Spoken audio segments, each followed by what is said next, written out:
चलो भाइयों, तो ये है हमारा एग्जाम्पल नंबर 11.7। देखो क्या है, an electric lamp whose resistance is 20 ohm. तो ये एक लैंप है जिसका रेजिस्टेंस है 20 ohm and a conductor of 4 ohm. ये एक कंडक्टर है जिसका रेजिस्टेंस है 4 ओम।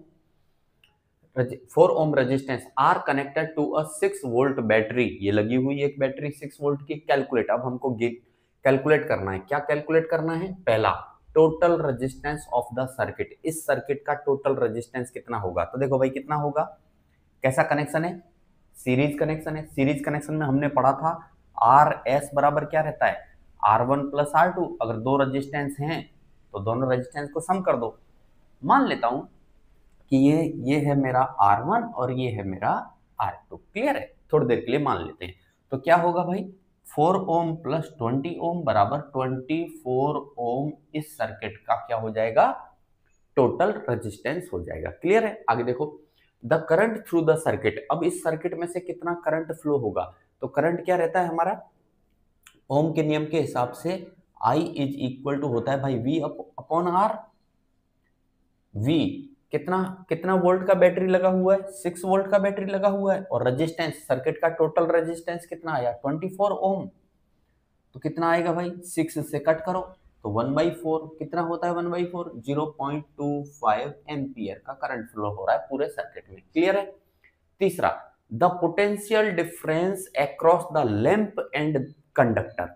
यानी लैंप और कंडक्टर में अगर मैं यहां पे वोल्ट मीटर लगाऊं और यहां पे वोल्ट मीटर लगाऊं तो वोल्ट मीटर की रीडिंग क्या आएगी? पोटेंशियल डिफरेंस क्या आएगा? तो चलो, कि मान लो ये रहा लैंप, यहां पे अगर मैं एक वोल्ट मीटर लगाऊं तो यहाँ पे क्या रीडिंग आएगी, और एक वोल्ट मीटर मैं यहाँ लगा दूं तो यहाँ पे क्या रीडिंग आएगी? बात समझ आ रही है?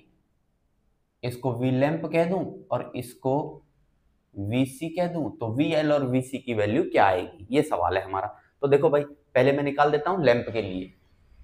तो लैंप के लिए यानी कि हमने क्या पढ़ा? V बराबर I इंटू आर पढ़ा। और रेजिस्टेंस को लैंप के लिए मैंने क्या माना है? R2 मान लिया है।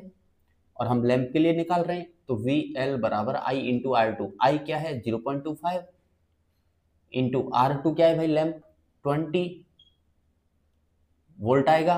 कितना आएगा भाई? 5 वोल्ट आएगा। अब चलो पोटेंशियल डिफरेंस अक्रॉस कंडक्टर निकालते हैं। तो अब कंडक्टर क्या ले रखा है हमने? VC। Potential difference across conductor क्या लिया हुआ है? VC। तो चलो भाई, हमने ओम के नियम में क्या पढ़ा? V बराबर I इंटू आर पढ़ा। रेजिस्टेंस कितना लिया हुआ है कंडक्टर के लिए? R1। और V को क्या माना है? पोटेंशियल डिफरेंस को हमने क्या माना है? VC मान रखा है। ठीक है, तो VC बराबर क्या आएगा? I into R1। करंट कितना है भाई? 0.25 एम्पियर। इंटू रेजिस्टेंस कितना है? 4 ओम है।